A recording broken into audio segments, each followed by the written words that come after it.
సీఎంగా ప్రమాణ స్వీకారం చేసిన తర్వాత చంద్రబాబు చేసిన తొలి 5 సంతకాలకు మంత్రిమండలి ఆమోదముద్ర వేసింది. దీంతో mega DSC, land titling act రద్దు, పెన్షన్ల పెంపు, అన్న క్యాంటీన్ల పునరుద్ధరణ, నైపుణ్య గణనకు గ్రీన్ సిగ్నల్ ఇచ్చినట్లయింది. అలాగే పోలవరం, అమరావతి నిర్మాణాలపై కూడా మంత్రివర్గం చర్చించింది. దీంతో పాటు గనులు, ఇసుక, మద్యం, భూములు, ఆర్థిక శాఖ, విద్యుత్ శాఖలపై శ్వేతపత్రాలు విడుదల చేయాలని నిర్ణయించింది. ఇవన్నీ బాగానే ఉన్నా సంక్షేమ పథకాల అమలుకు నిధుల సమీకరణ ఎలా చేస్తారన్నది ఇప్పుడు ప్రశ్నార్థకంగా మారింది.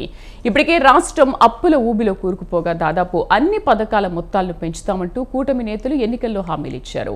మరి వాటికి డబ్బు ఎక్కడి నుంచి వస్తుందనేది ఇప్పుడు ఆసక్తికరంగా మారింది. సీఎంగా ప్రమాణ స్వీకారం చేసిన తర్వాత చంద్రబాబు చేసిన తొలి 5 సంతకాలకు మంత్రిమండలి ఆమోదముద్ర వేసింది. దీనిపైన చర్చిద్దాం. డిబేట్లో పార్టిసిపేట్ చేస్తున్నారు పత్తిపాటి కుసుమకుమారి గారు, టీడీపీ సీనియర్ నాయకులు, అలాగే జనసేన రాష్ట్ర ప్రధాన కార్యదర్శి విజయ్ కుమార్ గారు. నమస్తే అండి ఇద్దరికి, welcome to our show. Kusumakumari గారు నమస్తే అండి. నమస్కారం అండి. కుసుమకుమారి గారు, ఏపీ కేబినెట్లో ఎలాంటి కీలక నిర్ణయాలు తీసుకున్నారు? మంత్రులందరికీ కూడా ఎలాంటి దిశానిర్దేశం చేశారు? మంత్రిమండలి సమావేశం పూర్తిగా అసలు ఎలా జరిగిందంటారు? ఈ రోజు మొట్టమొదటిసారిగా మంత్రుల యొక్క సమావేశాన్ని ఏర్పాటు చేయడం జరిగింది. చంద్రబాబు నాయుడు గారు ఎన్నికల ముందు చేసినటువంటి హామీలు ఏవైతే ఉన్నారో మొట్టమొదటగా 5 సంక్షేమ పథకాలకి సైన్ పెడతానని చెప్పడం జరిగింది. ఆ 5 సంతకాలు కూడా ఈ రోజు మంత్రుల సమక్షంలో డిస్కషన్ చేసి ప్రజలకు ఉపయోగపడేటువంటి సంక్షేమ పథకాలు, టీఎస్సీ కానివ్వండి, ల్యాండ్ యాక్టింగ్ చట్టంని రద్దు చేయడం కానివ్వండి, ప్రతి పేదవాడు అన్నం కడుపు నిండా అన్నం తినాలని చెప్పి అన్నా క్యాంటీన్ కానివ్వండి, స్కిల్ డెవలప్మెంట్ విషయంలో కానివ్వండి, అదేవిధంగా పెన్షన్లు పెంచడం విషయంలో కానివ్వండి, ఇవన్నీ ఏవైతే చంద్రబాబు నాయుడు గారు చెప్పారో అవన్నీ కూడా అమలు చేయడానికి ఈ రోజు కేబినెట్ లో ఒక నిర్ణయం తీసుకోవడం జరిగిందండి. అదేవిధంగా ఇంకా మిగతా విషయాలపైన కూడా 13 లక్షల కోట్ల రూపాయలు గత ప్రభుత్వం అప్పులు చేసిపోయింది. మరి ఈ అప్పులన్నీ తీర్చుకుంటూ ప్రజలకు ఇచ్చినటువంటి సంక్షేమ పథకాలను కూడా అమలు చేయాలంటే ఏ విధంగా చేయాలనే దానిపైన కూడా రాష్ట్ర గవర్నమెంట్ ఒక సుదీర్ఘమైనటువంటి చర్చ జరగడం జరిగింది. అంతేకాకుండా గత ప్రభుత్వం చేసినటువంటి అప్పులు 13 లక్షల కోట్ల రూపాయలు దేనికి తీసుకొచ్చారు? కుసుమకుమారి గారు చెప్పండి. 13, 14 అంటే ఒక ప్రాథమిక అంచనా అయితే మీరు 14 లక్షల కోట్ల వరకు వచ్చింది. ఒక ప్రాథమిక అంచనా విడుదల చేస్తారు ఉండొచ్చండి. 13, 14 లక్షల కోట్ల రూపాయలు అప్పులు చేసినటువంటి విషయాన్ని అందరికీ తెలిసినటువంటి విషయమే. ఈ అప్పులు చేసినటువంటి డబ్బుల్ని దేనికి తీసుకొచ్చారు, దేనికి పెట్టారు, వాళ్ళు ఎంత దోచుకున్నారు, దాచుకున్నారు, ఇవన్నీ కూడా డానికి ఒక చర్చ అయితే ఈ రోజు కేబినెట్ లో జరగడం జరిగింది.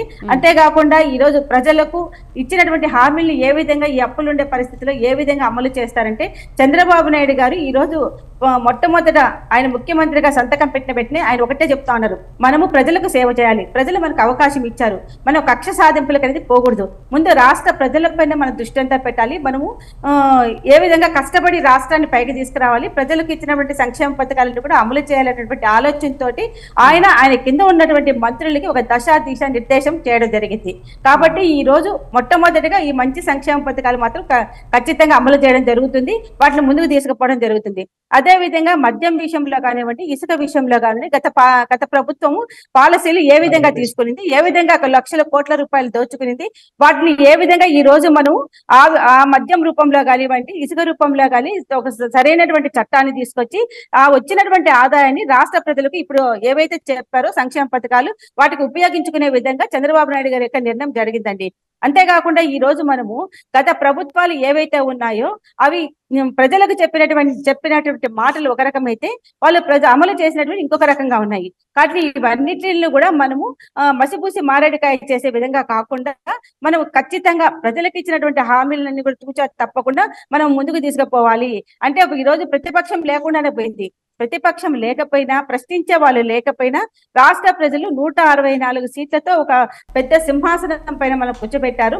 కాబట్టి అదే విధంగా పోలవరం ప్రాజెక్టు పూర్తి చేయడం విషయంలో కానివ్వండి, అమరావతిలో రాజధాని కట్టడం విషయంలో కానివ్వండి, అంటే ఉమ్మడి 3 పార్టీల యొక్క కలయికతో ఈ రోజు మనం అధికారంలోకి వచ్చాము. ఈ 3 పార్టీల కలయికతోని ఈ రోజు పార్లమెంట్ లో కూడా పార్లమెంట్ సమావేశాలు కూడా జరిగినాయి. అదేవిధంగా మన రాష్ట్రం నుంచి మరి పార్లమెంట్లో చాలా మంది సభ్యులు ఉన్నారు. వాళ్ళందరూ కూడా ఇక్కడ మన రాష్ట్ర పరిస్థితిని అక్కడ డిస్కస్ చేసి మన రాష్ట్రానికి పెద్ద ఎత్తున నిధులు తీసుకొచ్చి ఇక్కడ ఇది ప్రజలకు అండగా ఉండాలని చెప్పి చంద్రబాబు నాయుడు గారు వాళ్ళకు కూడా ఒక సూచనలు కూడా చేయడం జరిగింది. అదేవిధంగా నరేంద్ర మోడీ గారికి కూడా బాధ్యత ఉంది కాబట్టి రాష్ట్ర ప్రభుత్వం అభివృద్ధి చేసే విషయంలో ప్రజలకు ఇచ్చినటువంటి సంక్షేమ పథకాలు ఏంటి ఈ ఎన్డీఏ కూటమి ముగ్గురు కలిసి వేదికలపైన ఇచ్చినటువంటి హామీలు కాబట్టి వీటిలో పవన్ కళ్యాణ్ గారు కానివ్వండి, అదేవిధంగా చంద్రబాబు నాయుడు గారు, మోడీ గారు ముగ్గురి యొక్క కలయికతో రాష్ట్రాభివృద్ధిని ముందుకు తీసుకెళ్తారని చెప్పి నేను ఆశిస్తా ఉన్నాను. ఖచ్చితంగా ఎందుకంటే ఈ మొన్ననే గవర్నమెంట్ అధికారంలోకి వచ్చింది, కానీ అధికారంలోకి మొన్ననే వచ్చినా కూడా చంద్రబాబు నాయుడు గారు ఇచ్చినటువంటి హామీలు ఏ విధంగా మొట్టమొదట ఈ 5 సంతకాలపైన సంతకం పెట్టారో ఇంకా రాబోయే రోజుల్లో కూడా చంద్రబాబు నాయుడు గారు చెప్పినటువంటి సంక్షేమ పథకాలన్నీ కూడా అమలు చేస్తారన్న నమ్మకం రాష్ట్ర ప్రజలకు ఉంది. ఎందుకంటే ఆయన గతంలో 3 సార్లు ముఖ్యమంత్రి చేసినటువంటి పరిస్థితి మనం చూసాం. ఏ విధంగా రాష్ట్రాన్ని ముందుకు తీసుకెళ్లారో కూడా మనం చూసాము. కాబట్టి ప్రజలు ఆయన పైన ఒక పెద్ద నమ్మకం ఉంది. ఎందుకంటే ఒక విజన్ ఉన్నటువంటి నాయకుడిగా చంద్రబాబు నాయుడు గారు అంటే ఏది ప్రజలకు ఉపయోగపడేటటువంటి సంక్షేమ పథకము అంటే ఏదైతే ప్రజలకు చేస్తే మనకు న్యాయం జరుగుతుంది, ఏది చేస్తే మనం రాష్ట్రాన్ని అభివృద్ధి చేసుకోవచ్చు, డెవలప్ చేసుకోవచ్చు అని ఒక బేరేజీ వేసుకొని ముందుకు పోయేటటువంటి నాయకుడు చంద్రబాబు నాయుడు గారు.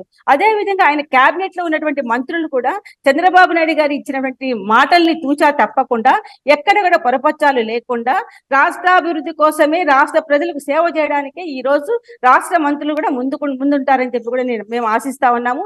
ఖచ్చితంగా ఆ విధంగానే రాష్ట్రాన్ని ముందుకు తీసుకెళ్లడం జరుగుతుంది. ప్రతిపక్షాలు క్వశ్చన్ చేసేటటువంటి అవకాశం లేకుండా చంద్రబాబు నాయుడు గారు రాష్ట్రాభివృద్ధిలో ముందుంటారని చెప్పి నేను ఆశిస్తా ఉన్నానండి. పాదయాత్ర వెంకటేశ్వర రెడ్డి గారు వైసీపీ రాష్ట్ర నాయకులు జాయిన్ అయ్యారు. నమస్తే వెంకటేశ్వర రెడ్డి గారు.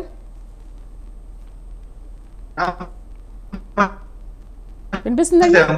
నమస్తే అండి. సో ఏమంటారు? ఓకే సీఎం గా ప్రమాణ స్వీకారం చేసిన తర్వాత ఈరోజు తొలి కేబినెట్ సమావేశం జరిగింది. నిర్ణయాలు తీసుకున్నారు. సూపర్ 6 మీద చాలా చర్చలు జరిగాయి. ఏమంటారు? ఒక ప్రతిపక్ష పార్టీలో ఉన్న మీరు ఈ మండలి సమావేశం పైన మీ ఒపీనియన్ ఏంటి?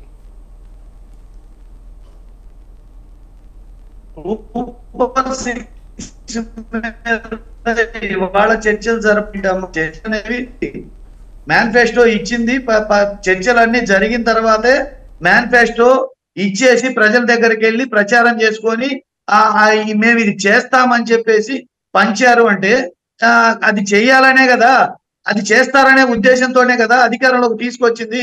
మళ్ళీ ఇప్పుడు దాని మీద చర్చలు జరపాల్సిన అవసరం ఏముంది? ఇంకొక విషయం ఏంటంటే చంద్రబాబు నాయుడు గారు ఇప్పుడు కొత్తగా సీఎం అయిన వ్యక్తి కాదు, పరిపాలనలోకి వచ్చిన వ్యక్తి కాదు.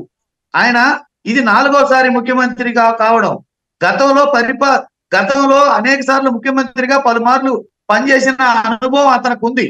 అతను ఇప్పుడు ఏ శాఖలో ఏమున్నాయి, ఏ శాఖలో ఏం డబ్బులు ఉన్నాయి ఇవి వెతికి తీయాల్సిన పని లేదు.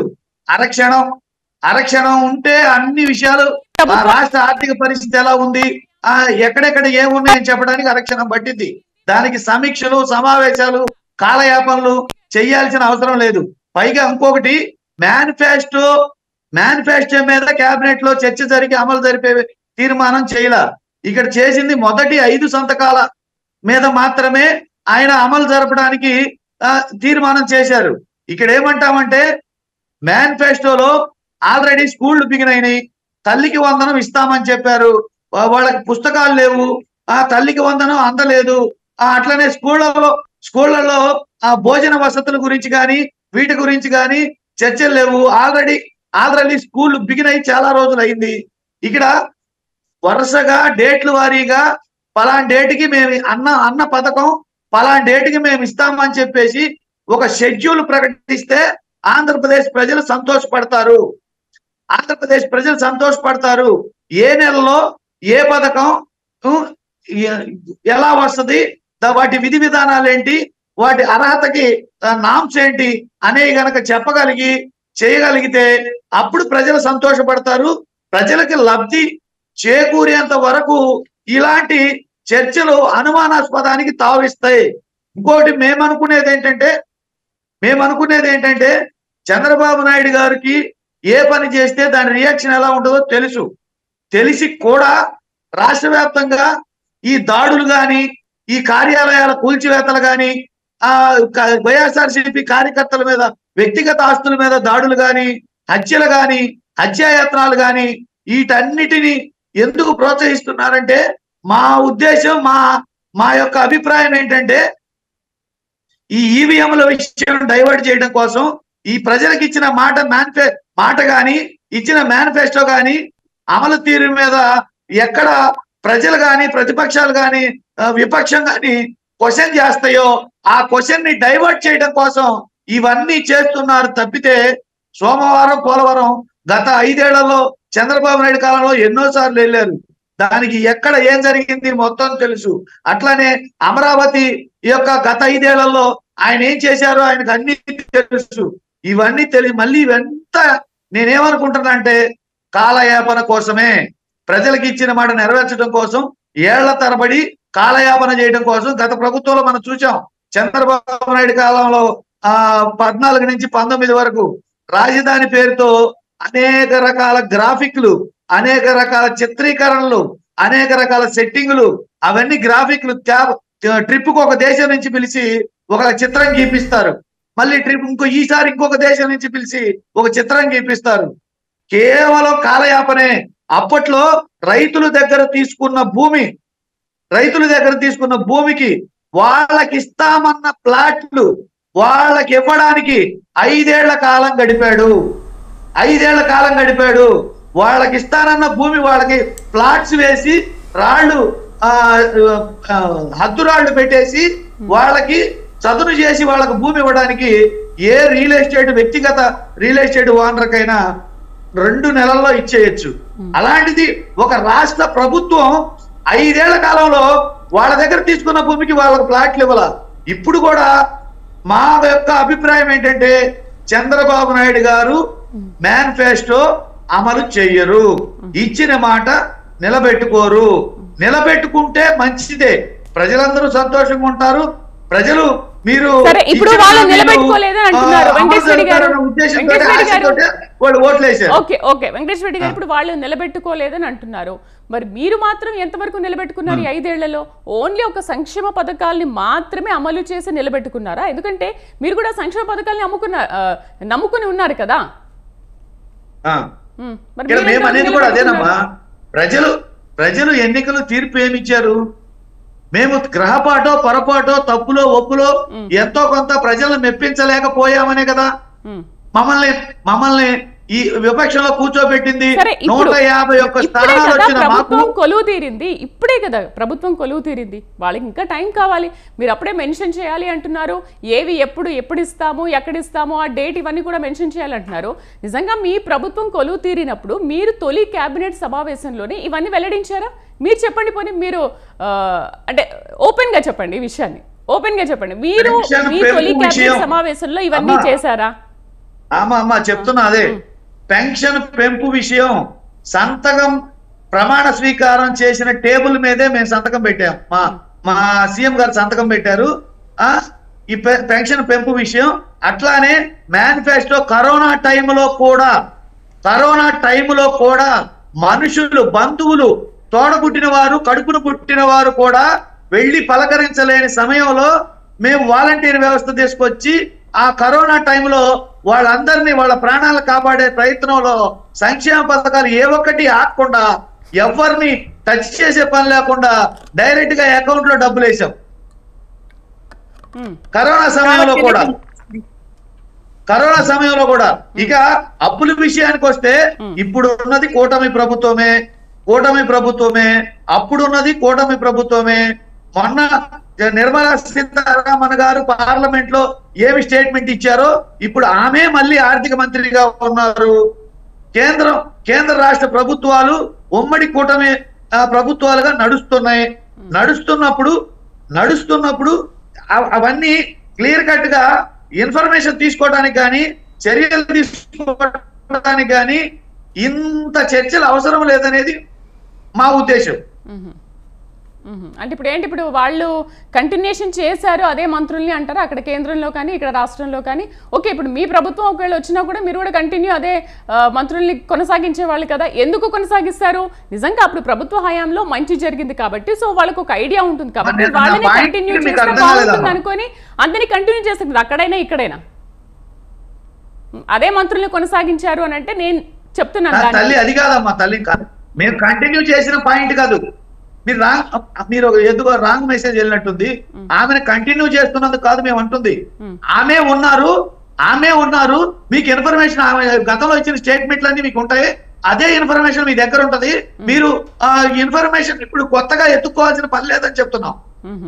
అంటే మంత్రులు కొనసాగించుకోవడం వాళ్ళ యొక్క ఇష్టం కదమ్మా, వాళ్ళ పార్టీ వాళ్ళ ఇష్టం, వాళ్ళ ప్రభుత్వం ఇష్టం. కానీ విషయం ఏంటంటే క్లియర్ కట్ గా కేటగారికల్ గా మాకు అర్థమైన విషయం, ఈ రాష్ట్ర ప్రజలకు అర్థమవుతున్న విషయం, ఈ అప్పుల పేరుతోటి, ఈ గొడవల పేరుతోటి, వీటన్నిటి పేరుతోటి ఇచ్చిన మాట మేనిఫెస్టో అమలు జరపకుండా ఎస్కేప్ అయ్యే ప్రయత్నం చేస్తున్నారు, ల్యాగ్ చేసే ప్రయత్నం చేస్తున్నారు. ఇది రాష్ట్ర ప్రజలకు ఆల్రెడీ కనపడుతుంది, మాకు కూడా కనపడుతుంది. ఇవన్నీ కూడా రాబో రోజుల్లో ప్రజలు ఎంతవరకు ఓపిక పడతారు, విపక్షమైనా మేము ఎంతవరకు ఓపిక పడతాం, 1 సంవత్సరం ఓపిక పడతాం, 2 సంవత్సరాలు ఓపిక పడతాం. ఈ 2 సంవత్సరాల్లో ప్రజలకు అందాల్సిన సంరక్షణ, సంక్షేమం, పరిపాలన సరిగ్గా అందలేదనుకోండి, ఆటోమేటిక్ గా ప్రజలే తిరగబడతారు. కొంచెం టైం ఇవ్వాలి కదా వెంకటేశ్వర గారు, చూశారు కదా, కొంచెం టైం ఇవ్వాలి కదా. 1 మంత్ గడిచిపోలేదు ప్రభుత్వం, మరి మీరు 5 ఏళ్ళు ఏం చేశారు? 1 మంత్ కూడా అవనే లేదు, అందరికి అర్థమైంది ప్రజలకు అని అంటున్నారు. ఏమంటారు కుసుమకుమారి గారు? మేము చెప్తున్నది ఇప్పుడు సూచనలు మాత్రమే, మేము ఇస్తున్నవి ఇండికేషన్స్ మాత్రమే, ఇండికేషన్స్ మాత్రమే. అవి ఏమండి పెద్దలు ఏం చెప్తున్నారంటే ఈవీఎం లో మోసం జరిగింది, మేము ప్రశ్నిస్తామనేటువంటి ఆలోచనతోటి వీళ్ళు వేరే తెరపైకి తీసుకొస్తా ఉన్నారని చెప్తున్నారు. గతంలో 151 సీట్ వచ్చినప్పుడు కూడా ఈవీఎం లో ఏమైనా ప్రాబ్లం జరిగిందా పెద్ద ఆయన? మరి మేము దాన్ని ప్రశ్నిస్తా ఉన్నాము. ఏం మాట్లాడతారండి అసలు? మీరు సరైనటువంటి పాలన రాష్ట్ర ఉండండి ఇప్పుడు దానికి ఆన్సర్ చేయండి, మీరే మాట్లాడదు ఆన్సర్ చేయండి. ఈవీఎంలలో పొరపాట్ల గురించి మొట్టమొదట ఈవీఎంల గురించి మాట్లాడింది గత ఎన్నికల్లో చంద్రబాబు నాయుడు గారు. ఈ ఎన్నికల్లో మొట్టమొదట వీడియో పెట్టి ప్లీజ్ అమ్మా, వీడియో పెట్టి ల్యాప్టాప్ తీసుకొని సవివరంగా వివరించింది కూటమి అభ్యర్థి కొత్తపల్లి గీత గారు, అరకు ఎంపీగా పోటీ చేసిన ఆమె. అట్లానే కింజరపు రామ్మోహన్ నాయుడు గారు టెక్నికల్ ఎక్స్పర్ట్, కేంద్రంలో ఎలక్షన్ కమిషన్ టెక్నికల్ ఎక్స్పర్ట్ గా పిలిచే ఒక ఎక్స్పర్ట్, వాళ్ళిద్దరు కలిసి వెళ్ళి ఎన్నికల కమిషన్ ని క్వశ్చన్ చేసింది వాళ్ళు, ఆ వివరాలు చెప్పింది వాళ్ళు. అట్లానే విదేశాల నుంచి ట్విట్టర్ మాజీ సిఇఓ కావచ్చు, ఇతర దేశాల నుంచి, అభివృద్ధి చెందిన దేశాల నుంచి అనేక మంది వాళ్ళు క్వశ్చన్ చేశారు. ఒక్క జగన్మోహన్ రెడ్డి గారు ఒక్కరే క్వశ్చన్ చేయలేదు, అందరికంటే చివర్లో క్వశ్చన్ చేసింది జగన్మోహన్ రెడ్డి గారు. అదే వెంకటేశ్వర రెడ్డి గారు, మీరు అదే మిస్టేక్ చేశారు. ఇది ఎప్పుడు మీరు రేస్ చేయాలి క్వశ్చన్, ఈవీఎంలో మోసం జరిగింది అని అంతా అయిపోయాక చెప్తున్నారు. అదేదో మీకు మోసం జరిగింది, మీకు ఇన్ని సీట్లు వచ్చినప్పుడు మీరు ఆ పాయింట్ రేస్ చేస్తుంటే బాగుండేది కదా. మీరు ఎప్పుడు చాలా లేట్ అయిపోయింది తల్లి. నేను అనేది లేట్ అయినా ఉన్నా, ఒకవేళ ఈవీఎంలో మోసం జరిగింది అని చెప్పి కోర్టు నిర్ధారించడానికి 5 ఏళ్లు పడుతుంది. తర్వాత ఈ ప్రభుత్వ కాలం అయిపోతుంది. దానివల్ల ఏదో రీబ్యాక్ చేస్తారు, రీకాల్ చేస్తారు గవర్నమెంట్ అయితే మేమేం అనుకోవట్లేదు. మేము క్లియర్ గా ఒకటే చెప్తున్నాం, మేము స్వతంత్రం వచ్చిన దగ్గర నుంచి ఇప్పటి వరకు అనేక ప్రభుత్వాలు మారాయి. అనేక ప్రభుత్వాలు, ఆయా ప్రభుత్వాలు పరిపాలనలో లోపాలు కావచ్చు, పొరపాట్లు కావచ్చు, గ్రహపాట్లు కావచ్చు జరిగితేనే ఆ యొక్క ప్రభుత్వాన్ని పక్కన పెట్టి వేరే పార్టీని ఎన్నుకుంటారు. అట్లా ప్రతి 5 ఏళ్ళకు ఒకసారి అనేక ప్రభుత్వాలు మారినాయి. ప్లీజ్ అమ్మా. రైట్ విజయ్ గారితో ఒకసారి మాట్లాడిన తర్వాత మళ్ళీ మీ దగ్గరికి వస్తాను. అనేక ప్రభుత్వాలు మారినాయి. 14 నుంచి కూలబెట్టి మాకు అధికారం ఇచ్చారు. మాకు అధికారం ఇచ్చిన తర్వాత 151 స్థానాలు మాకు ఇచ్చి ఒక పార్టీకి సీట్లు లేకుండా, ఒక పార్టీకి ఓటు శాతం లేకుండా, మరొక పార్టీకి 23 స్థానాలు మాత్రమే ఇచ్చి అత్యధికంగా భారతదేశంలో ఇప్పటికీ భారతదేశంలో ఒక ప్రాంతీయ పార్టీకి 40% ఓటు వచ్చిన ఏకైక పార్టీ మాది. అట్లానే ఈ 132 లక్షల ఓట్లు మా పార్టీకి వచ్చినాయి. సింగిల్ పార్టీగా 151 స్థానాలు గెలుచుకున్న పార్టీ భారతదేశంలో, అంత రేషియోలో అంత స్థానాలు గెలుచుకున్న పార్టీ మాది. ఇప్పుడు ఎన్నుకోబడిన ప్రభుత్వం కూటమి ప్రభుత్వం. అన్ని పార్టీలు కలిస్తే వచ్చిన సంఖ్య అది. అంతేగాని ఇక్కడ మేము క్లియర్ కట్ గా కేటగిరికల్ గా మేము చెప్పేది ఏంటంటే, మేము ఏ స్థాయిలో ఉన్నా మేము పొరపాట్లు చేస్తే మమ్మల్ని కింద ఎలా కూర్చోబెట్టారో మీరు కూడా ఈ 5 ఏళ్లలో సక్రమమైన పరిపాలన కనుక అందించకపోతే మిమ్మల్ని అయినా సరే ప్రజలు తలుచుకుంటే ఇలా కూర్చోబెడతారు అని ఒక హెచ్చరిక జారీ చేశారు ప్రజలు. అది గమనించండి. కలిస్తే అన్నారు కదా, కూటమిగా ఏర్పడింది అని అంటున్నారు కదా. మరి మీరు ఎలక్షన్ టైంలో పదే మీరు అన్నారు కదా, జగన్మోహన్ రెడ్డి అన్నారు కదా, ఒక్కడిని ఓడించడానికి 3 కలిసి వస్తున్నారు అని చెప్పి. అంటే ఒక్కడిని ఎలా ఓడిస్తారని అనుకున్నారు, కానీ 3 కలిస్తే ఓడించారు కదా మరి ఈరోజు. వెంకటేశ్వర రెడ్డి గారు రైట్, మనతో పాటు జనసేన గెలవడం అనేది తల్లి ఓడటం గెలవడం అనేది ఎన్నికల ప్రక్రియలో ప్రజాస్వామ్యంలో సర్వసాధారణమైన విషయం.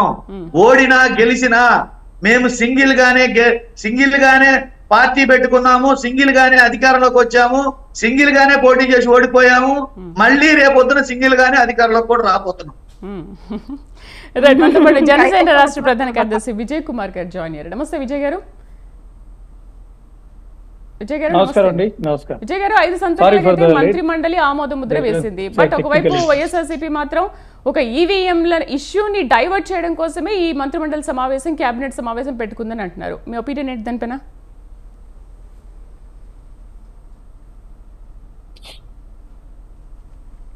అసలు వాళ్ళ మాటలకి అసలు ఈ రోజు ఏమన్నా శాంక్టిటీ ఉంటుందండి? జస్ట్ ఒక ఈవీఎం డైవర్ట్ చేయడం కోసం మంత్రిమండలి సమావేశం పెట్టుకుంటారు ఎవరైనా? అది కామెడీ. వాళ్ళ కడుపు మంట ఆ విధంగా అలాంటి స్టేట్మెంట్స్ ఇచ్చి కడుపు మంట తీర్చుకుంటా ఉన్నారు. మంత్రిమండలి సమావేశం జరగడం అనేది అది పరిపాలనలో ఒక రెగ్యులర్ ప్రక్రియ. 151 సీట్లు ఇచ్చి గవర్నమెంట్ 5 సంవత్సరాలు అలగబెట్టిన వాళ్ళకి తెలియకపోవడం అనేది అది ఏం లేదు, కడుపు మంట. అంటే వీళ్ళందరూ ప్రభుత్వాన్ని ఏర్పాటు చేసుకున్నారు, 151 సీట్లు వచ్చిన మమ్మల్ని 11 సీట్లకి పరిమితం చేశారు. ఈ కడుపు మంట ప్రజల మీద అక్కశాలకు ఎక్కారు. మళ్ళీ ఈవీఎంలు అంటున్నారు. సో రకరకాలుగా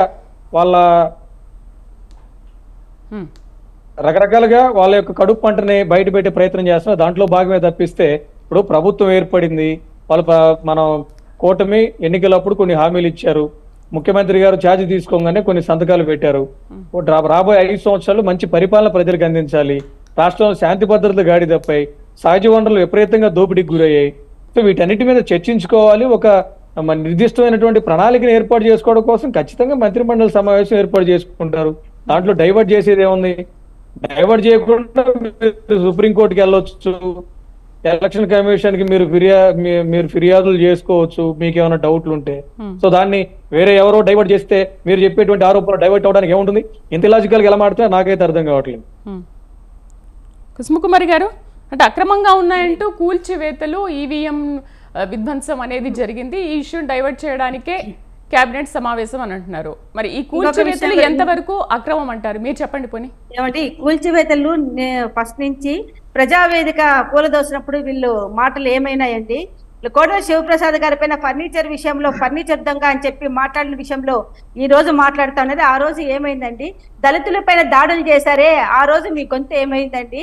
ఇవన్నీ అక్రమాలు అన్యాయాలు చేసింది మీరు కాదా? గత 5 సంవత్సరాల్లో ఒక్క ఛాన్స్ అని చెప్పి అధికారంలోకి వచ్చినటువంటి జగన్మోహన్ రెడ్డి వాళ్ళ మంత్రులు ఇష్టం వచ్చినట్టు అసభ్యకరమైనటువంటి మాటలు మాట్లాడుతూ ఉంటే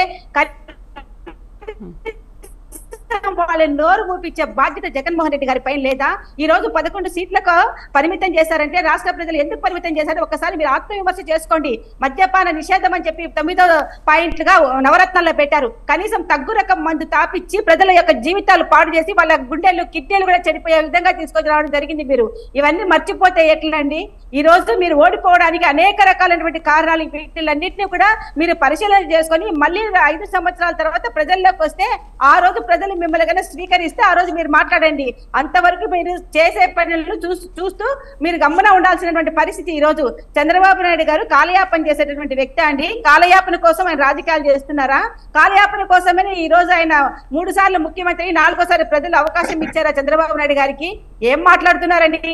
ఇప్పటికైనా సరే కనీసం 1 నెల కాలేదు పార్టీ అధికారంలోకి వచ్చి కేబినెట్ మీటింగ్ పెట్టి రాష్ట్ర ప్రజలకు ఏ విధంగా సంక్షేమ పథకాలు అమలు చేయాలి, ఏవైతే ఫస్ట్ పెట్టినటువంటి 5 సంతకాలను అమలు చేయాలని చెప్పి ఆయన మంత్రివర్గంలో డిస్కషన్ చేసుకొని ఈ రోజు బయటకి తీసుకురావడం జరిగింది.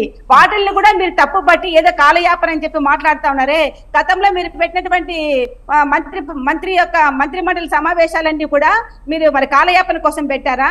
ఏమన్నా చంద్రబాబు నాయుడు గారికి చిన్న వయసు కాబట్టి ఆడుకోవడానికి ఏమన్నా ముఖ్యమంత్రి అయినాడు అనుకుంటున్నారా? ఈ రోజు రాష్ట్ర పరిస్థితి గాడి తప్పింది. ఆ ఘాట్లో నుంచి సక్రమైన మార్గంలో తీసుకురావాలంటే ఆయన యొక్క శక్తి సామర్థ్యాలను, ఆయన తెలివితేటలన్నిటి కూడా పెట్టుబడిగా పెట్టి ఈ రోజు రాష్ట్రాన్ని పరిపాలిస్తేనే మళ్ళీ రాష్ట్రం ఘాట్లో పడుతుంది. అంటున్నారు 1 మంత్ కూడా కాలేదు మేము అధికారంలోకి వచ్చి అంటున్నారు. మరి ఏంటి 1 మంత్ కూడా అవ్వకుండానే వైసీపీ కార్యాలయాలు కూల్చివేతలు ఎందుకు చేపట్టారు? అంటే ఇప్పుడు అధికారంలోకి వచ్చే ముందు ఏమన్నారు మీరు? టీడీపీ కానీ కూటమి కానీ అందరూ ఏమన్నారు? అసలు కక్ష సాధింపులకి సమయం కాదు, మేము కక్ష సాధింపులు చేయమంటున్నారు. అంటే కూల్చివేతల్ని చూస్తుంటే కక్ష సాధింపు అనుకోరు ఎవరైనా? అని 100% అక్రమ కట్టడాలు కడితే చట్ట విరుద్ధంగా చంద్రబాబు నాయుడు గారు తీసుకునే నిర్ణయం అలానే ఉంటుంది. కానీ ఊరికే ఎలాంటి హామీలు లేకుండా మీరు గవర్నమెంట్ ని బెదిరించి ఆ రోజు కట్టినటువంటి కట్టడాలు ఏవైతే ఉన్నాయో, ఈ రోజు ఉదాహరణ చెప్తామండి. హెల్త్ యూనివర్సిటీకి ఎన్టీ రామారావు గారి పేరు పెడితే తీసేసి రాజశేఖర రెడ్డి గారి పేరు పెట్టారు. ఇవన్నీ అక్రమం కాదా? ఇవన్నీ అన్యాయం కాదా? అవును, ఈ రోజు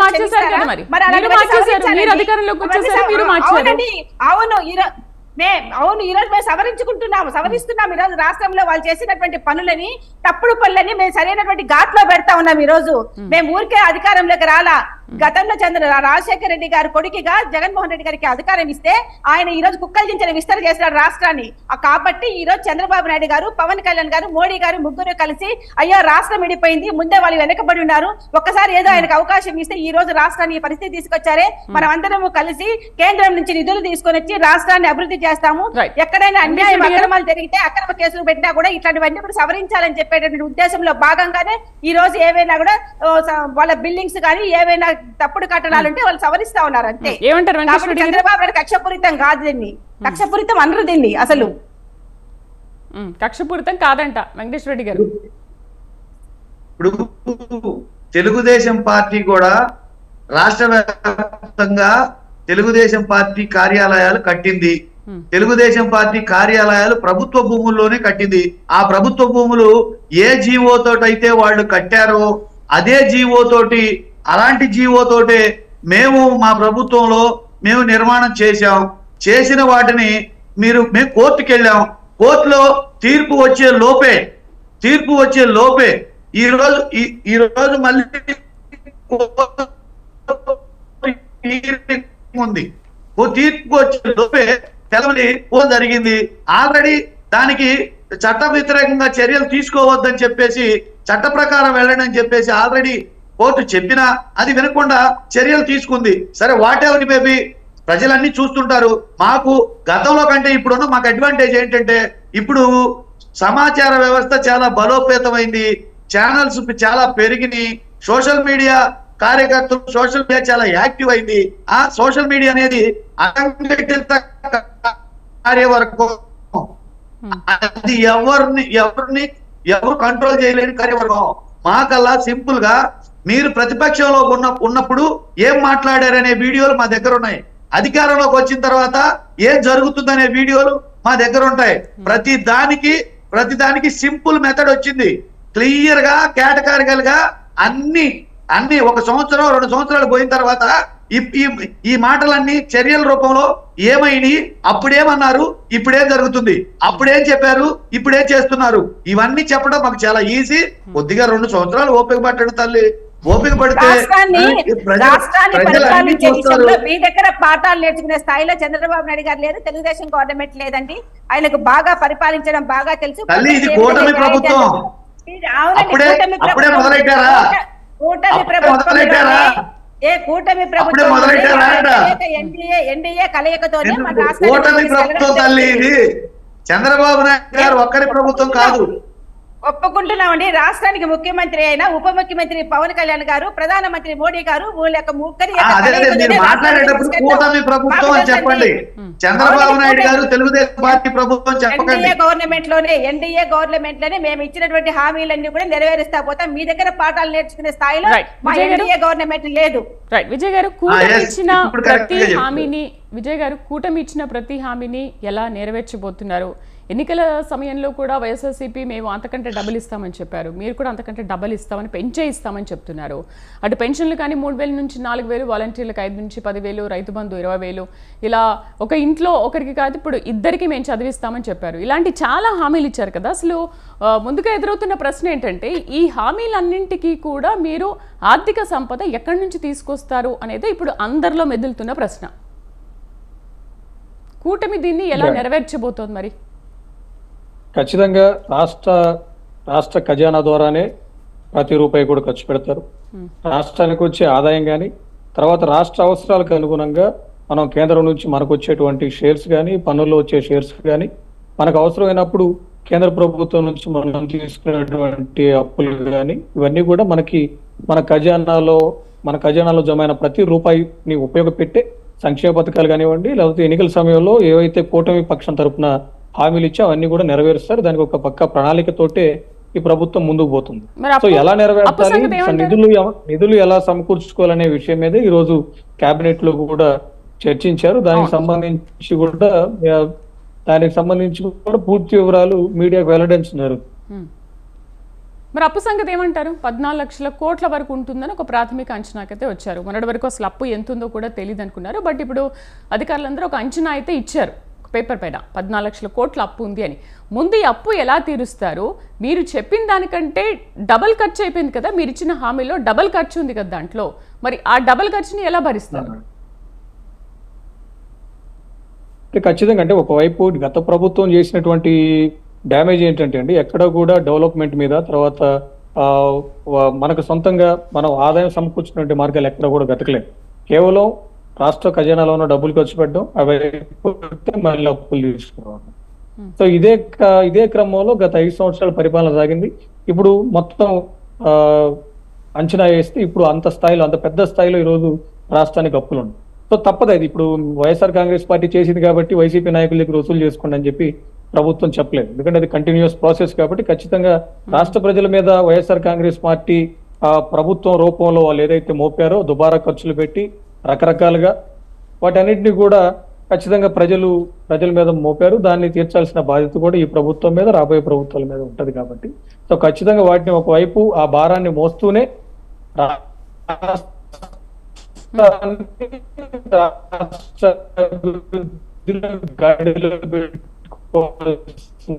బాధ్యత ఉంది.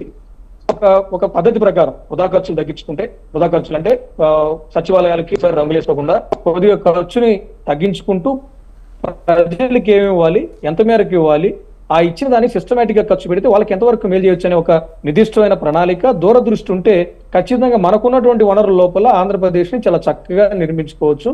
ఆ దూరదృష్టి గత పాలకులకు లోపించింది కాబట్టి ఈ రోజు రాష్ట్ర ప్రభుత్వం, రాష్ట్ర ఖజానా పరిస్థితి ఈ విధంగా తయారైంది. ఆ దుస్థితి కారణం గత ప్రభుత్వం. ఖచ్చితంగా కూటమి నాయకుల మీద గౌరవనీయులు చంద్రబాబు నాయుడు గారు, అలాగే ముఖ్యమంత్రిగా ఉప ముఖ్యమంత్రి పవన్ కళ్యాణ్ గారి మీద పూర్తి విశ్వాసం ఉంది. ఖచ్చితంగా ఒక నిర్దిష్టమైన ప్రణాళికని, అంటే కేబినెట్ మీటింగ్ అయింది, ప్రతి ఒక్క డిపార్ట్మెంట్ లో ఏ మేరకి నష్టం జరిగింది, ఏ మేరకి మనం రిపేర్ చేసుకోవాలి, ఏ మేరకి అప్పులు ఉన్నాయి, ఏ మేరకు నిధులు ఉన్నాయి, వాటన్నిటిని కూడా ఏ విధంగా వ్యవస్థీకృతంగా ఖర్చు పెట్టుకోవాలనే విధానం మీద ఖచ్చితంగా ఒక చక్కటి ప్రణాళిక రూపొందిస్తారు. ఆ విధంగా ముందుకు పోతారు.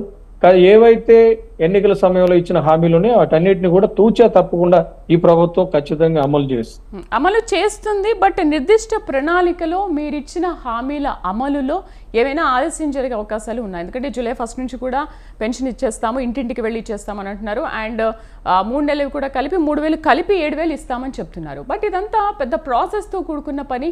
అండ్ నిజంగా ఆర్థిక సంపద దీనికి సృష్టించాలి అని అంటే ఇది ఒక్కటని కాదు, మీరు ఇచ్చిన ప్రతి హామీకి కూడా ఆర్థిక సంపద చాలా అవసరం కదా.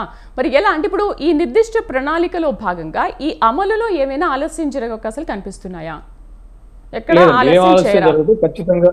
ఖచ్చితంగా ఇచ్చిన హామీ ప్రకారం సమయానికి ఖచ్చితంగా ఏదైతే హామీ ఇచ్చారో ఏ సమయానికి అయితే పనులు చేస్తామని చెప్పామో ఖచ్చితంగా ఇవన్నీ జరుగుతాయి. కేంద్ర ప్రభుత్వ సహకారం తీసుకుంటాం. కేంద్ర ప్రభుత్వ సహకారంతో ఖచ్చితంగా రాష్ట్రాన్ని గాడిలో పెట్టి గత ప్రభుత్వ హయాంలో జరిగినటువంటి నష్టం మొత్తాన్ని కూడా భర్తీ చేసి రాష్ట్రాన్ని అభివృద్ధి పథంలో నడిపించడానికి కూటమి ప్రభుత్వం పనిచేస్తుంది. రైట్. కుసుమకుమారి గారు, ముఖ్యంగా గత ప్రభుత్వ హయాంలో జరిగిన అవినీతి అక్రమాలపైన శ్వేతపత్రాలు కూడా విడుదల చేస్తున్నాము, దీనిపైన కూడా నిర్ణయం జరిగింది అంటున్నారు. ఎటువంటి నిర్ణయం తీసుకుంటున్నారు? శ్వేతపత్రం పైన ముఖ్యంగా ఎటువంటి ప్రణాళిక రచిస్తున్నారు మీరు? ఖచ్చితంగా అండి, చంద్రబాబు నాయుడు గారు కానివ్వండి, లోకేష్ బాబు గారు ప్రజాకలం పాదయాత్రలో కానివ్వండి, ఆయన ఒక రెడ్ బుక్ ని పెట్టుకొని ఎక్కడైతే అవినీతి జరిగిందో, ఎక్కడైతే అక్రమాలు జరిగాయో, ఎవరైతే అక్రమంగా దాడులు చేశారో, ప్రజల సొమ్మంతా దోచుకొని తిన్నారో వాళ్ళ పైన కూడా ఒక ప్రణాళికను ఏర్పాటు చేసి కరెక్ట్ గా వాళ్ళు ఎవరైతే తిన్నారో వాళ్ళ దగ్గర కక్కించే ప్రయత్నం చంద్రబాబు నాయుడు గారు, లోకేష్ గారు ఖచ్చితంగా చేస్తారు. ఈ రోజు మనం తప్పించుకున్నాం కదా, 5 ఏళ్ళు దోచుకొని దాచుకొని పక్క రాష్ట్రాలకు ఈ రోజు పారిపోయాము, ప్రజల నుంచి తప్పించుకోపోయినామని చెప్పి వీళ్ళ మంత్రులు ముఖ్యమంత్రి అనుకుంటా ఉన్నారు. కానీ ప్రజలు ఏమి వదిలిపెట్టే పరిస్థితి లేదు. ఖచ్చితంగా వాళ్ళు ఎవరైతే ఎక్కడ మూలలు దాక్కున్నా కూడా వాళ్ళని తీసుకొచ్చి ప్రజల సొమ్మునంతా కూడా కక్కించే ప్రయత్నం ఖచ్చితంగా రాష్ట్ర ప్రభుత్వం చేస్తుంది. అదేవిధంగా ఈ రోజు రాష్ట్రంలో ఉన్నటువంటి ప్రజలకు ఇచ్చినటువంటి హామీలు కేవలం చంద్రబాబు నాయుడు గారి మీదనే కాదండి. ఈ రోజు నరేంద్ర మోడీ గారి పైన చంద్రబాబు నాయుడు గారి పైన ఎంత బాధ్యత ఉందో మోడీ గారి పైన కూడా అంతే బాధ్యత ఉంది. ఖచ్చితంగా కేంద్రం నుంచి పెద్ద ఎత్తున నిధులు ఇచ్చి రాష్ట్ర ప్రభుత్వాన్ని ఆదుకుంటారనేటువంటి ఆలోచనతో ఈ రోజు ఎన్డీఏ గవర్నమెంట్ లో చేతులు కలపడం జరిగింది, తెలుగుదేశం గవర్నమెంట్, అదే విధంగా జనసేన పార్టీ. కాబట్టి ఈ రోజు మేము ఏం చెప్తా ఉన్నామంటే, చంద్రబాబు నాయుడు గారు సకాలంలో ప్రజలకు ఇచ్చినటువంటి హామీలన్నీ కూడా తీరుస్తారనేటువంటి ఆలోచన మన తెలుగుదేశం పార్టీకి, ఎన్డీఏ కూటమిలో అందరికీ కూడా ఉంది.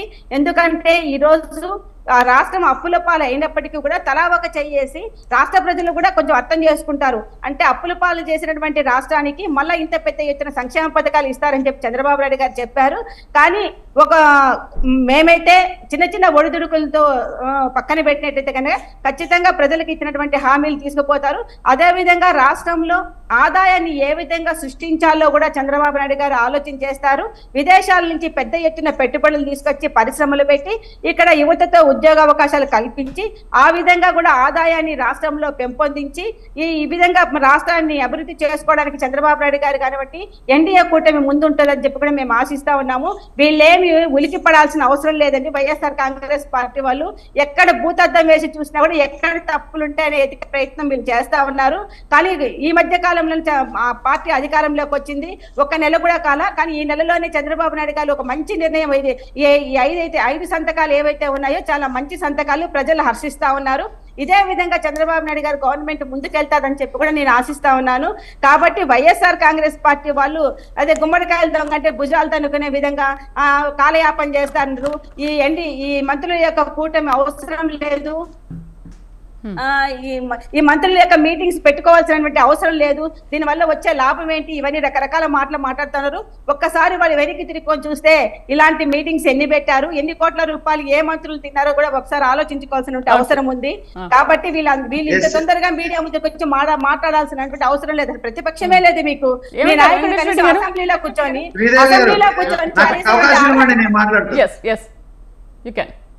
ఇప్పుడు నేనేమంటానంటే, మేనిఫెస్టో ఎప్పుడు అమలు జరుపుతారు, తల్లికి వందనం ఎప్పుడు ఇస్తారు, 3 సిలిండర్లు ఎప్పుడు ఇస్తారు, అట్లానే ఉచిత బస్సు ఎప్పుడు ఇస్తారు అనేది ఒక షెడ్యూల్ విడుదల చేయమంటున్నాం. ఒక షెడ్యూల్ విడుదల చేయండి. ముందు వాళ్ళు ఒక సూపర్ 6 పైన కాన్సంట్రేషన్ పెట్టారు, ఫుల్ ఫోకస్ దానిపైనే ఉంది కదా. ఇవన్నీ చిన్న చిన్న అనుకుంటారు కానీ సూపర్ 6 అనేది మెయిన్ ఇంపార్టెంట్ కదా. అప్పుడే అంత తొందర ఎందుకు? ఇస్తారు వెంకటేశ్వర రెడ్డి గారు విడుదల చేస్తారు.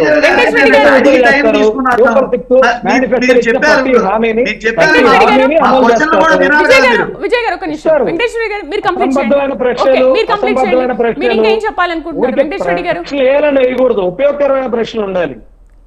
విజయ్ గారు 1 సెకండ్. వెంకటేశ్వర రెడ్డి గారు చెప్పండి. ఇప్పుడు నేనేమంటున్నాను అంటే క్యాబినెట్ సమావేశము సూపర్ 6 పైన చాలా ఫోకస్ పెట్టింది అండ్ అమరావతి పోలవరం వీటిపైన కూడా ఫుల్ ఫోకస్ పెట్టింది. మీరేమో 3 సిలిండర్లు ఎప్పుడు ఇస్తారు అని చిన్న వాటి గురించి మాట్లాడుతున్నారు కదా, వాళ్ళు అసలు పెద్దవాటి మీద ఫోకస్ పెట్టారు కదా. ప్రజలకు ఉపయోగపడే అంశాలు ఆయన కూటమి ప్రభుత్వం అధికారంలోకి రావడం కోసం సంపద సృష్టిస్తామని చెప్పారు, పోలవరం నిర్మిస్తామని చెప్పారు, అమరావతి నిర్మిస్తామని చెప్పారు, సూపర్ 6 మేనిఫెస్టో విడుదల చేశారు. మేమేమంటున్నామంటే సూపర్ 6 మేనిఫెస్టోకి మీరు ఏ నెలలో ఏమిస్తారో షెడ్యూల్ విడుదల చేయండి. అట్లానే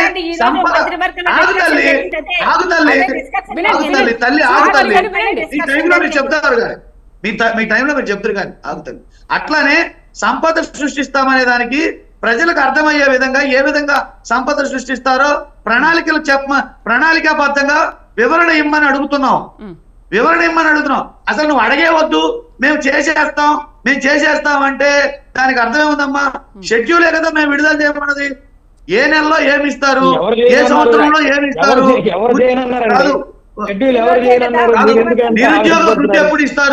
నిరుద్యోగ వృత్తి ఎప్పుడు ఇస్తారు, 50 ఏళ్ల మహిళలకు పెన్షన్ ఎప్పుడు ఇస్తారు, ప్రతి స్త్రీకి 1500 రూపాయలు ఎప్పుడు ఇస్తారు, ఇవన్నీ ఒక షెడ్యూల్ విడుదల చేయమంటున్నాం. ఇస్తున్నామన్నారు కదా, అందులో వృద్ధులు వస్తారు, దివ్యాంగులు వస్తారు, అందరూ వస్తారు కదా. షెడ్యూల్ విడుదల చేయమంటున్నాం. ఏ పథకం ఏ నెలలో వస్తుందో ఒక షెడ్యూల్ విడుదల చేయమంటున్నాం. జాబ్ క్యాలెండర్ అని పలానా రోజుకి పలానా జాబ్ ఇస్తాం, పలానా నోటిఫికేషన్ ఇస్తాం, రిక్రూట్మెంట్ ఈ రోజుకి పూర్తవుద్దని 5 ఏళ్ల పాటు ఏ ఒక్క రోజు ఇవ్వాల. చెప్తే వినండి, ఖచ్చితంగా ఇస్తాము. కాబట్టి పథకాలు ఇవ్వం, మీరు ఇలేదు కాబట్టి మేము పథకాలు ఇవ్వం అని చెప్తారా? చెప్పండి. మా గవర్నమెంట్ లేదండి,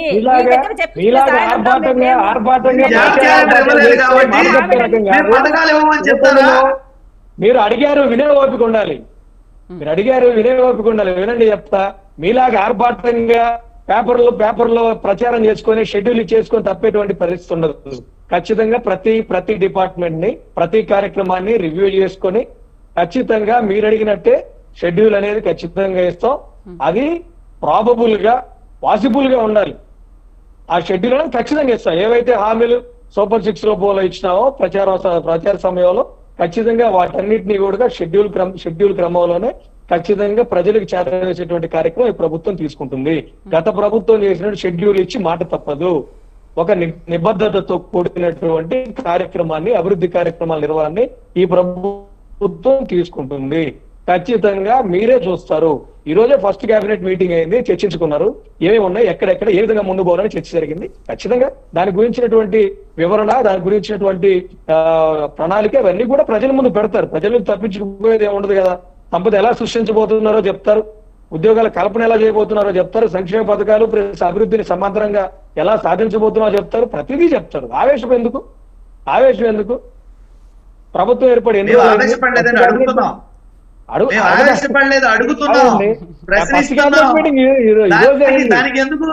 దానికి మీరెందుకు బాధపడుతున్నారు?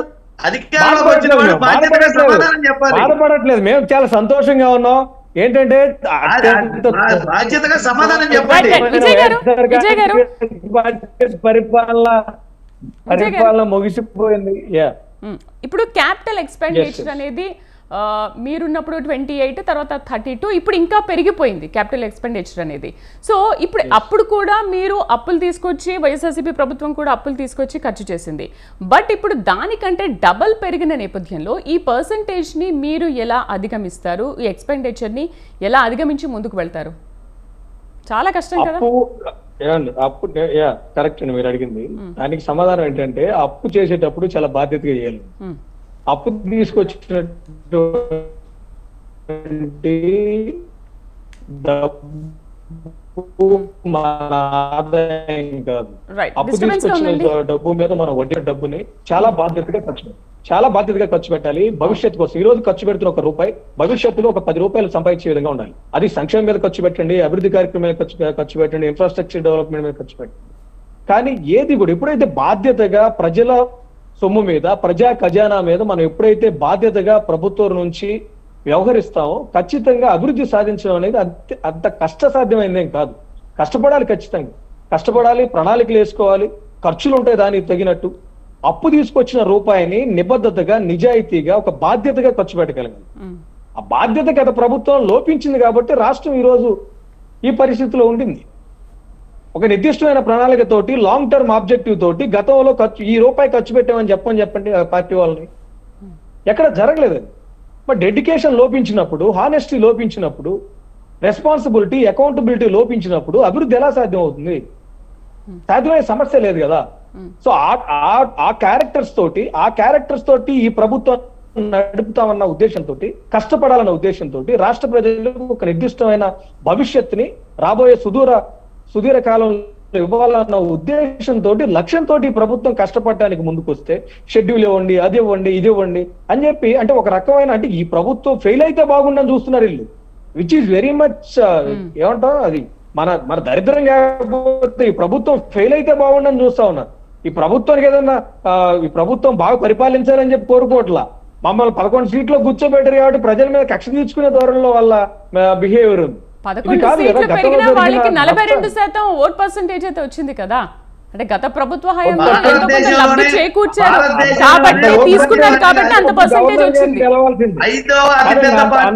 కాదండి, మీరన్న అదే అప్పుడే మీరు గవర్నర్ గారిని కలిసి ఒక రిప్రజెంటేషన్ ఇవ్వాల్సింది, గవర్నమెంట్ ఫామ్ చేసే అవకాశం కల్పించమని చెప్పేవారు ఆయన మీకు. కానీ ప్రజల్లో అయితే ఆదరణ తగ్గలేదు కదా. ఇప్పుడు అంత పర్సెంటేజ్ వచ్చింది అని అంటే ప్రజల్లో ఏమాత్రం వైసీపీకి ఆదరణ తగ్గలేదు. తిరస్కరణ 100 ఓట్లతో జరిగిన 1000 ఓట్లతో జరిగిన తిరస్కరణేనండి. తిరస్కరించారు ప్రజలు, ఇంకా చెప్పాలంటే అసహించుకున్నారు, అది వాస్తవం. ప్రజలు మద్దతుంది అనుకున్నప్పుడు గవర్నర్ గెలవాల్సింది ఆయన చెప్పేవారు. చెప్పండి వెంకటేశ్వర రెడ్డి గారు. మాకు వచ్చిన ఓట్లు మొత్తం 1,32,00,000 ఓట్లు చిల్లర మాకు వచ్చినాయి. జనసేన పార్టీకి వచ్చింది 32 లక్షలు. వాళ్ళకి 21 స్థానాలు వచ్చినాయి, మాకు 11 స్థానాలు వచ్చినాయి. ఇక్కడ ఏంటంటే మనం ప్రజాదరణ పోల్చుకొని చూడాల్సి వస్తే సీట్ల లెక్కలో కాదు. అది సరే, మేమేమంటామంటే మేము విపక్షంగా ఉన్నాం 51 స్థానాల నుంచి 11 స్థానాలకి మమ్మల్ని ఎట్లా కింద కూర్చోబెట్టారో, మీరు సరిగ్గా పరిపాలించకపోతే, మీరు సరిగ్గా మేనిఫెస్టో అమలు జరపకపోతే మిమ్మల్ని అయినా కూర్చోబెట్టడం పెద్ద విషయమేమి కాదు ఆంధ్రప్రదేశ్ ప్రజలకి. ఈ విషయాన్ని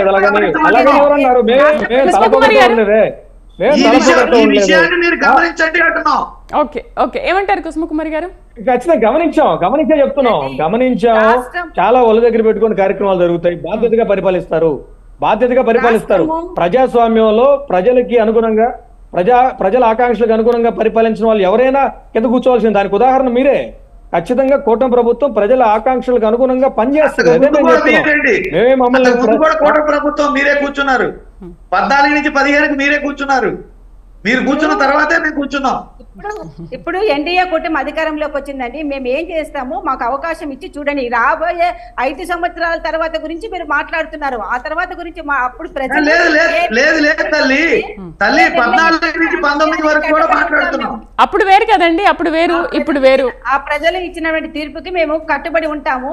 కాబట్టి ఇప్పుడు మీరు అంత తొందరపడాల్సిన పని లేదు. ఇంకా 5 సంవత్సరాల టైం ఉంది. ఈ 5 సంవత్సరాలు మేము మంచి పనులు చేస్తాం కాబట్టి ఆ ధైర్యం మాకుంది. రాష్ట్రాన్ని చూపించి కోట్ల రూపాయలు అప్పులు చేసిపోయిన మాట వాస్తవమే. కాబట్టి ఈ రోజు మేము అప్పులు చేసినా కూడా ఫస్ట్ మన రాష్ట్ర ప్రజలు మనం ఫస్ట్ తిండి తినాలి, అప్పులు తీర్చుకోవాలి. ఈ రెండింటిని బ్యారేజ్ వేసుకొని ఏ విధంగా ముందుకు పోవాలో ఆ విధంగా ముందుకు పోవడానికి రాష్ట్ర ప్రభుత్వము ఒక దిశ నిర్దేశించుకొని మంత్రివర్గంలో మీటింగ్లు పెట్టుకొని ముందుకెళ్ళడం జరుగుతుంది. కాబట్టి మొట్టమొదటి మంత్రివర్గంలోనికి ఉంటే మీరు ఈ రోజు విమర్శలకు మొదలు పెడతా ఉన్నారంటే ఇంకా మీరు అంటే మీరు ఏ స్థాయిలో మీ యొక్క ఆలోచన ఉందో రాష్ట్ర ప్రజలకు అర్థమవుతుంది. అసలు అవకాశమే ఇవ్వకుండా రాబోయే 5 సంవత్సరాల గురించి మీరు మాట్లాడుతున్నారు అవసరం అంటే దాని గురించి కాదండి. ఇప్పుడు మేము ఏం చేస్తామో చేసి మీరు వెయిట్ చేయండి. మీరు గత ప్రభుత్వం ఏ విధంగా విఫలమయ్యారు, మేము ఏ విధంగా ఈ రోజు మంచి పనులు చేస్తామో ముందుకెళ్తామో కూడా మీరు ఆలోచన చేసుకొని తర్వాత మీరు మాట్లాడండి. ఇప్పుడు మాట్లాడడానికి మీకు అవకాశం లేదు, అసలు మాట్లాడడానికి మీకు ఇప్పుడు అర్హత లేదు. కాబట్టి ప్రజలు మీకు ఒక తీర్పు ఇచ్చారు, ఆ తీర్పుని మీరు స్వీకరించి మేమేం చేస్తామో చూస్తూ ఉండండి. అంతేగాని క్వశ్చన్ చేయాల్సింది ఎప్పుడు మేమేమైనా తప్పటడుగులు వేసినప్పుడు మేమేమైనా మీకంటే ఎక్కువ అప్పులు తీసుకొచ్చి ఇక్కడ మేము దిగమింగి ఈరోజు ప్రజలకు గనక మేము న్యాయం చేయకపోతే అప్పుడు మీరు క్వశ్చన్ చేయండి. అంటే ఇప్పుడుంటే అరాకొర ఆదాయంలో మీరేం మమ్మల్ని క్వశ్చన్ చేస్తారు? అది మేము కనీసం తిండి పెట్టడానికి రాష్ట్రానికి సరిపోదు ఉండే ఆదాయము. మేము ఇంకా మోడీ గారి నుంచి కేంద్ర ప్రభుత్వం నుంచి కోట్ల రూపాయల నిధులు తీసుకొచ్చి చంద్రబాబు నాయుడు యొక్క విజన్ తో రాష్ట్రాన్ని అదే విధంగా పవన్ కళ్యాణ్ గారు కానివ్వండి. కాబట్టి మీరు మాకు అవకాశం ఇవ్వకుండా ఈ విధంగా మాట్లాడడం అనేది కరెక్ట్ కాదని చెప్తా ఉన్నాము. మేము ఏది చేసినా న్యాయంగా చేస్తాము, మంచి ఒక క్రమ పద్ధతిలో చేస్తాము, మేలు జరిగే చేస్తాము. ఇప్పుడు చెప్పండి, మీరు ఇంతకు ముందు మాట్లాడారు, మ్యూట్ లోకి వెళ్ళిపోయింది వెంకటేశ్వర రెడ్డి గారు. రాష్ట్ర ఇవి విమర్శలు కాదు, ఇవి విమర్శలు కాదు, సూచనలు, సలహాలు. బీ పాజిటివ్, టేక్ పాజిటివ్ తీసుకొని మీరు ప్రజలకి సక్రమంగా పరిపాలించండి. మేము మాట్లాడుతున్నది ప్రజల తరపున, విపక్షంగా మాట్లాడుతున్నాం. మీరు దాన్ని కృష్ణకుమారి గారు వాళ్ళు 5 ఏళ్ల పరిపాలనలో ఉన్నారు కదా, వాళ్ళ సలహాలు స్వీకరించడంలో తప్పలేదు కదా. మనం వాళ్ళు 5 ఏళ్ల అధికారంలో ఉన్నారు, సీఎం గా చేశారు కదా. మరి జస్ట్ వాళ్ళు సలహాలు సూచనలు ఇస్తున్నారు, మీరు ఇది చెయ్యండి అని తప్పేముంది దాంట్లో? వాళ్ళ దగ్గర మేము స్వీకరించే స్థాయిలో మేము లేమండి. మాకు చాలా అనుభవం ఉంది. గతంలో మా నాయకుడు 3 సార్లు ముఖ్యమంత్రి, 4సారి ప్రజలు అవకాశం ఇచ్చారంటే ఊరికే ఇవ్వాలా. కాబట్టి మీ దగ్గర సలహాలు తీసుకునే స్థాయిలో మేము లేము. ఏ విధంగా ముందుకు పోవాలో మా నాయకుడికి బాగా తెలుసు, ఖచ్చితంగా ఆ విధంగా ముందుకెళ్తారు. కాబట్టి మీరు ఇప్పుడు సలహాలు ఇవ్వాల్సినటువంటి అవసరము మాకు లేదు. ప్రజలు కూడా మీ సలహాలు తీసుకోవాలి. మీరు ఒక పాయింట్ మర్చిపోతున్నారు, చిన్న పాయింట్ ఒకటి మర్చిపోతున్నారు. చంద్రబాబు నాయుడు గారు 3 సార్లు ముఖ్యమంత్రి తెలుగుదేశం పార్టీ తరఫున కాలేదు, 3 సార్లు కూటమి అభ్యర్థిగానే ముఖ్యమంత్రి అయ్యారు. ఒకే ఒక్కసారి సింగిల్ గా పోటీ చేశారు. ఆ పోటీ చేసినప్పుడు ఆయన ఎక్కడ ఉన్నాడు? అది గమనించండి. 3 సార్లు కూటమి అభ్యర్థిగానే ప్రమాణ స్వీకారం చేశాడు. ఏమండి మీరు సింగిల్ గా వచ్చి ఉద్ధరించింది ఏమీ లేదు రాష్ట్రాన్ని. మేము ఈ రోజు గుంపులుగా వచ్చి ఉద్ధరించకుండా పోయేది ఏం లేదు. మేము కలిసి రావడం ఎందుకు వచ్చామంటే మేము రాష్ట్రం అభివృద్ధి కోసం మేము కలిసి రావడం జరిగింది, రాష్ట్ర ప్రయోజనాల కోసం మేము రావడం జరిగింది. మీరు సింగిల్ గా వచ్చి ఇప్పుడు డిబేట్ లో మా కూటమి ప్రభుత్వం కూటమి ముఖ్యమంత్రి అనట్లేదు మీరు. That is the problem. మీరు ఏమంటున్నారంటే మా కూటమి ప్రభుత్వం అది అనట్లేదు. అది కదా అంటుంది. మా చంద్రబాబు నాయుడు గారు 3 సార్లు అయ్యారు, మా తెలుగుదేశం పార్టీ అంటున్నారు. That is the problem. మా పవన్ కళ్యాణ్ గారు, మా మోడీ గారు, మా చంద్రబాబు నాయుడు గారు మీరు వేరు చేసి మాట్లాడాల్సిన అవసరం లేదు. మాకు తెలుసు ఏ విధంగా ముందుకెళ్ళారు. విజయ్ గారు కూటమి ప్రభుత్వాన్ని ఉచ్చరించమని అడుగుతున్నాం తల్లి. విజయ్ గారు ఇకపైన ఉచ్చరిస్తారులేండి, అలాగే మాట్లాడతారు ఇకపైన.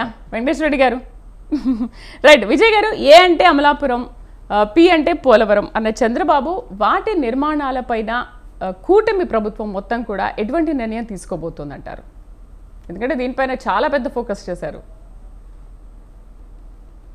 అవునండి, గతంలో అంటే మనకి అమరావతి తర్వాత పోలవరం అనేది మనకి ఖచ్చితంగా వాటిని నిర్మించుకోవాల్సినటువంటి అవసరం ఉంది. ఖచ్చితంగా రాష్ట్ర అభివృద్ధిలో అవి ప్రముఖ పాత్ర పోషిస్తాయి. ఎందుకంటే ఒక పర్టికులర్ ఏరియాలో ఒక ప్రిస్క్రైబ్డ్ క్యాపిటల్ ఉన్నప్పుడు ఖచ్చితంగా డెవలప్మెంట్ అనేది అట్రాక్ట్ అవుతుంది. ఖచ్చితంగా అక్కడ ఉన్నటువంటి పరిసర ప్రాంతాలు డెవలప్ అవుతాయి. అంటే క్యాపిటల్ సెంట్రిక్ డెవలప్మెంట్ అనేది సాధ్యం అవుతుంది. కాబట్టి దాని ద్వారా రాష్ట్రం మొత్తం అభివృద్ధి చెందేటువంటి అవకాశం ఉంటుంది. కానీ గత 5 సంవత్సరాలు మనకి దురదృష్టవశాత్తు గత ప్రభుత్వం మనకి ఒక రాజధానిని నిర్మించలేకపోయింది. మరి నిర్మించడంలో విఫలం అయిపోయింది.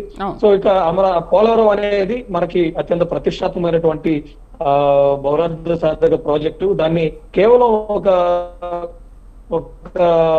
డ్యామ్ గా మార్చేసాం వైఎస్ఆర్ కాంగ్రెస్ పార్టీ ప్రభుత్వం. కేవలం అంటే దాని ద్వారా మనం ఎలక్ట్రిసిటీ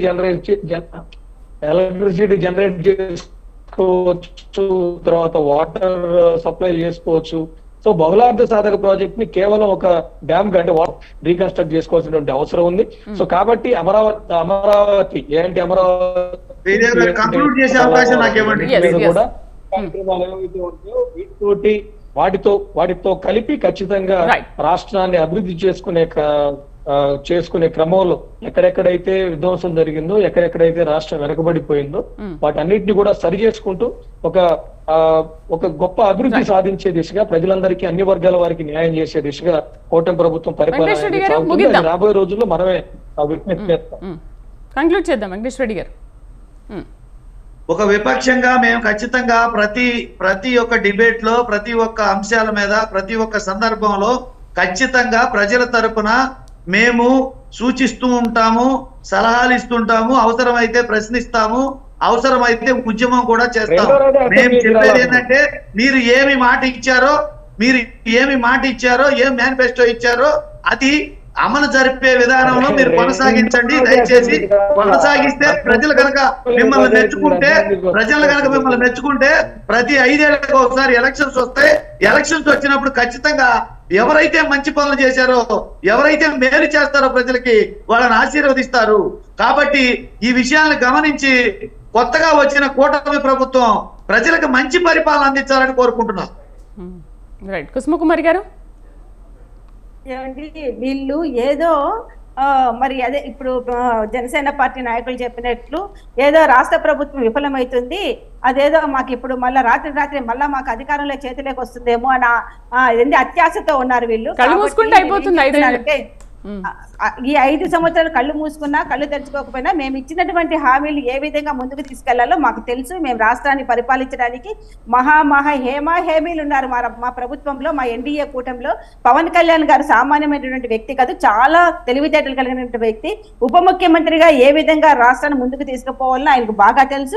చంద్రబాబు నాయుడు గారి నాయకత్వంలో రాష్ట్రాన్ని మోడీ గారి సహాయ సహకారాలతో కేంద్ర ప్రభుత్వం నుంచి పెద్ద ఎత్తున నిధులు తీసుకొచ్చి ప్రజలకు ఇచ్చినటువంటి సంక్షేమ పథకాలన్నీ కూడా అమలు చేస్తాం. వీళ్ళ దగ్గర క్వశ్చన్ చేయించుకునే ప్రసక్తే లేదు వైఎస్ఆర్ కాంగ్రెస్ పార్టీతో. ఇంకా రాబోయే రోజుల్లో 20 సంవత్సరాలు అయినా కూడా ఖచ్చితంగా ఎన్డీఏ కూటమిలోనే మేము ముందుకెళ్తాము. రాష్ట్రం అధికారంలో ఉంటుంది. తెలుగుదేశం పార్టీ చంద్రబాబు నాయుడు గారి ఊపిరినంతకు కూడా ముందుకెళ్ళడానికి అండ్ రాష్ట్ర ప్రజలకు సేవ చేయడానికి ఆయన సిద్ధంగా ఉన్నాడు. కాబట్టి వీళ్ళ దగ్గర చెప్పించుకునే స్థాయిలో తెలుగుదేశం గవర్నమెంట్ కానీ ఎన్డీఏ కూటమి లేదని చెప్పి నేను మహిళ గారి వీళ్ళకి తెలియజేస్తా ఉన్నాను మీడియా ముఖంగా. డిబేట్ లో పార్టిసిపేట్ చేసినందుకు పత్తిపాటి కుసుమకుమారి గారికి, అలాగే వెంకటేశ్వర రెడ్డి గారికి, విజయ్ కుమార్ గారికి థ్యాంక్ యూ అండి. Thank you very much. మొత్తానికి సీఎంగా ప్రమాణ స్వీకారం చేసిన తర్వాత చంద్రబాబు తొలి 5 సంతకాలకు మంత్రిమండలి ఆమోదముద్ర వేసింది. కానీ దీని అంతటికీ అసలు ఆర్థిక సంపద ఎక్కడి నుంచి తీసుకొస్తారో అన్నది ఇప్పుడు పెద్ద ప్రశ్నగా మారింది. సో రాబోయే రోజుల్లో ఎటువంటి కసరత్తు జరుగుతుందో చూద్దాం. ఇది వాళ్ళ మీడియా డిబేట్. రేపటి మీడియా డిబేట్లో మళ్ళీ కలుద్దాం. Stay with us.